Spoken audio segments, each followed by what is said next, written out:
kana ji akwai makabartan Gwange is the biggest makabarta cemetery a Borno cikin garin Maiduguri wanda anan aka binne iyayenmu da iyayenmu manya malamai da sauransu duk dai manya da ka sani da nagari da sauransu dai da al'umma makabartan na shine the oldest one I think if I'm not mistaken and the biggest one to as of result of this ambaliyan da aka samu ya kusan wishin na komai a wannan makabarta ya wanke komai wannan ruwan da kake gani ya cakuba sok a wani mutane da drum site wato bola da ake da duk wani kayan kazanta da cututtuka da ka sani mutane na kokarin sanadiyan wannan ambaliyan dubbannan ɗaruruwan sun kwana akan titi uwaye iyayen uwaye da yara ƙanana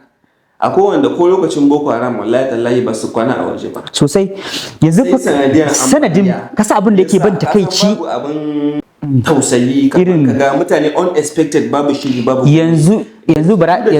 ai akwai waɗanda aka ba ma kwangilar wannan yanzu ai suna Abuja watakila mafi yawan su 'yan kwangila suna Abuja yanzu su ba su ji takaicin an ba su kuɗi domin su yi wannan sun cinye ba al'umma da yawa sun shiga duk wanda ya Allah isa ko ya ji ba daɗi a ransa wallahi Allah ba zai bar su ba wannan kuɗin da suka ci ba za su ci kwanciyar hankali ba. Don't be surprised kana ji victims in wannan ambaliyan kuma duk relatives and contractors annan ne da wannan ma'aikatan Chad Basin as of Chad